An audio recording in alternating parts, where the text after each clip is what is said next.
people like me. You need people like me so you can point your fingers and say, that's the bad guy.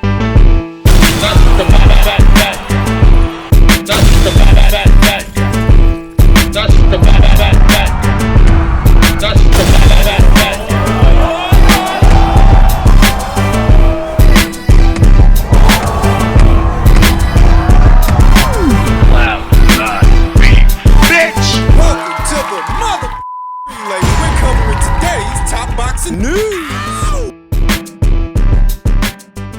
Okay, we'll start with this. Desley Robinson's dominant win over Mary Spencer this past weekend in what was a mature performance, putting on display her trademark punching power, though not only that, her ability to stick to a plan. Very herky-jerky in the fight, moving left, sticking jabs out there while she does it, and showing initiative. More than Mary. I believe more than anything, that's what won Desley Robinson the fight. Desley had the look of a fighter who has a plan, whereas Mary looked like a fighter, slow and sluggish and just reacting to what's happening in the ring, allowing Desley to take control of the fight and keep it, managing to hurt Mary Spencer 2 times in the first half. I believe the first time was towards the end of the second round, then again in the fourth, both off of very big, well-placed right hands. Hurting her 2 times in the first half of the fight, then 2 more towards the end. Again in the 9th, then again in the 10th, towards the very end of the 10th. Though she wasn't greedy with her power, and that's what made it a mature performance. Power alone isn't what won Desley the fight. It was movement, it was the jab, it was being busier. Mary looked like she was walking on quicksand and just waking up from an afternoon nap. Desley was very much switched on, very herky-jerky, alert, and I am fast becoming a fan of Desley Robinson, who up until she signed to MVP, I had not seen much of this fighter. I had only heard about her. And what were her 2 fights with Kay Scott, they're 1-1 with each other. Kay Scott 1-1 and Desley Robinson 1-1. Currently, Kay Scott is the only other champion at this weight. The 4 world titles are split between Desley and Kay. Thus, Desley Robinson winning this fight and successfully defending her 2 alphabet titles sets up a potential 3rd fight with Kay Scott. Kay is currently promoted by Salida Promotions, while Desley's with MVP. Being 1-1 with each other and both being the only 2 reigning world champions at this weight, there is more than enough precedent there to revisit a fight between them, except this time it would be for undisputed. Recapping this past weekend's action, as stated, what won Desley the fight was showing initiative. She looked like the fighter with a plan out there. Mary didn't. Desley was busier, quicker to the draw, and whenever the moment presented itself, she was able to put on display her punching power, hurting Mary Spencer a grand total of 4 times throughout the contest. So what happens now? Well, as stated, Desley Robinson and MVP behind her can move to do the undisputed middleweight title fight between her and Kay Scott. I watched the fight tonight. Congrats, Desley. But as you can see, I'm number 1 on BoxRec. I'm mandatory. I'll see you next.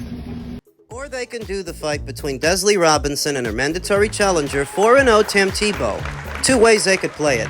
They could move to do the fight with Kay Scott for all the marbles, then have the winner fight Tam afterwards, or they could just do the fight with Tam straight away. I used to think that Tam Thibeault would easily plow through both Kay Scott and Desley Robinson, but now having taken stock of Desley Robinson, her boxing and her punching power, I still think Tam can beat her. But I don't know if it's gonna be easy. Desley Robinson packs the kind of wallop. I think she can hurt anybody at 160, if she lands. Tam really hasn't been hit yet. She's not that experienced. Debuting as a professional in December of 2024, fighting 3 times in 2025, she only has a grand total of 4 fights. Last in action in September of the previous year, she was supposed to box at the beginning of this one, but her opponent had some visa issues, and that fell through. What do you think she should do? At only 4-0 with 3 KOs, there is room for this to go sideways for Tam.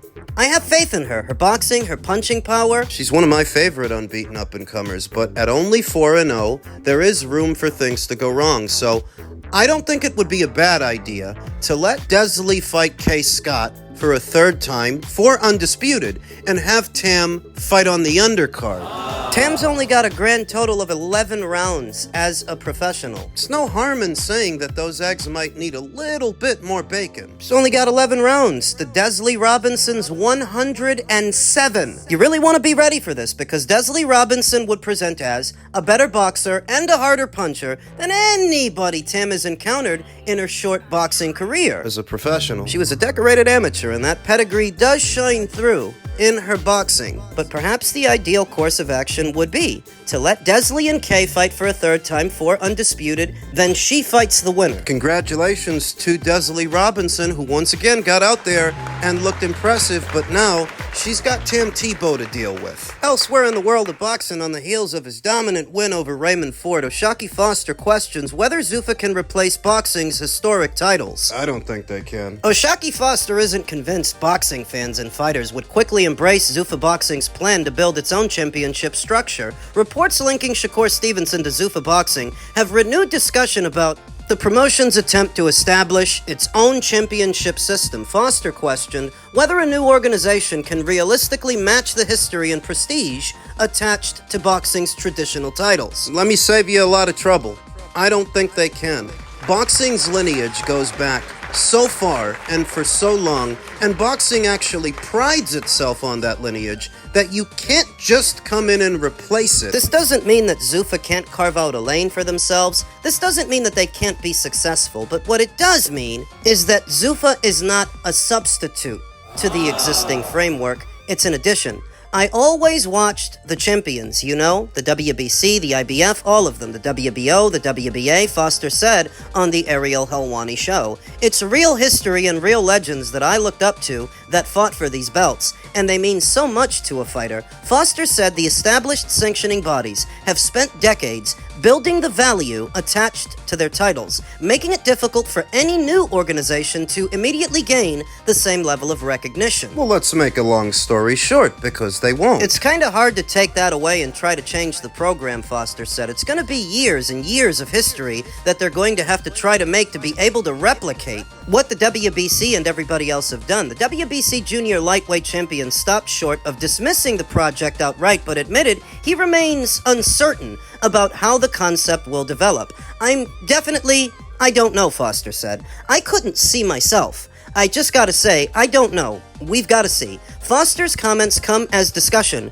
continues around Zuffa Boxing's planned league-style model and its intention to introduce its own championship belt. The project has already generated debate across the sport, particularly among fighters who have spent years pursuing titles sanctioned by the alphabet organizations. Although much of the attention surrounding Foster's interview centered on his ongoing rivalry with Shakur Stevenson, his remarks offered a glimpse into how at least one reigning world champion views the challenge facing any new boxing title system. The issue isn't whether a new promotion can attract fighters. It's whether decades of championship history can be recreated in a short period of time. So let's encapsulate the argument. They can't. Zuffa Boxing, with its Zuffa belt, cannot replace the existing title system. It can't replace it. It can only work parallel to it, alongside it. But it is not a substitute for the other. It is just an alternative. When you consider that the IBO has been around since 1988, and it's still not accepted as a full title. That's the dark green belt you sometimes see fighters with. It's been around for over 2 decades, and as of yet, neither boxing fans or the boxing industry really recognizes the IBO title as a full world title. So, if they haven't achieved recognition yet, Zuffa definitely isn't about to, but what they can do, where they might be able to get somewhere, put on good fights. Good, entertaining, compelling fights. That's the best place to start. That's the best way to start. Don't spend too much time trying to convince people that your version of a world title is a legitimate world title. It's a lost cause. That isn't gonna work. What you can do is entertain them, putting together good fights with good fighters at a reasonable price, because that's where Zuffa Boxing appeals to me. Like this weekend's fight with Chris Billum-Smith and Ryan Rozicki, that's a fantastic fight, irrespective of who's promoting it. Zuffa's promoting it. Zuffa who Eddie Hearn says it's not going to last very long. Eddie Hearn doesn't think Zuffa boxing will be sustainable. Matchroom promoter Eddie Hearn talked with boxing media members about all kinds of topics around the sport, with some things of particular interest with respect to his ongoing feud with Dana White. News that Shakur Stevenson is signed with Zuffa, and a fight between Ryan Garcia and Conor Benn, which is expected to be announced. On the subject of Dana White and Zuffa, Eddie said, "This is fucking hilarious.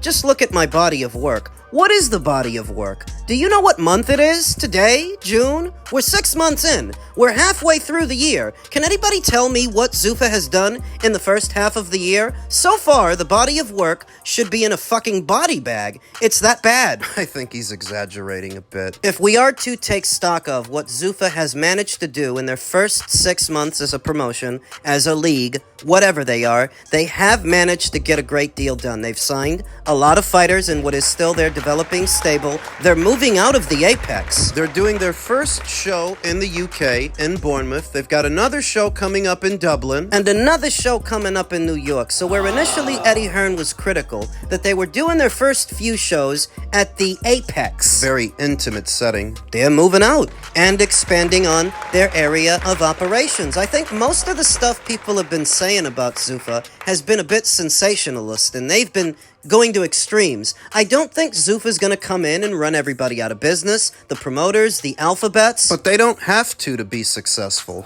All they have to do is sign a solid stable of fighters and put on good fights. It could all be that simple. Eddie Hearn was asked about the potential of him working with Shakur Stevenson again on behalf of Shakur to make an O'Shaquie Foster fight, and he said no. Shakur signed with Zuffa, so that will be where he fights moving forward. But I just don't know who they are going to put him in with, because Zuffa are playing like, as a business, they're paying these guys 5 times more than anyone else would pay them. But to fight who? What, you're gonna put Shakur in with O'Shaquie Foster and give him $15 million? It's weird. It's a weird model, and it's not gonna last very long. Now that's where Eddie Hearn starts making sense, and we've already been through these comments earlier this week. To acquire top talent like a Shakur Stevenson, that takes more than whatever budget Zuffa's getting from Paramount. That's coming from Turkey LL Sheik directly. He's the one paying a Conor Benn. He's the one paying a Shakur Stevenson. But to fight who and do what? You're gonna kick out millions upon millions of dollars to get Shakur Stevenson opponents that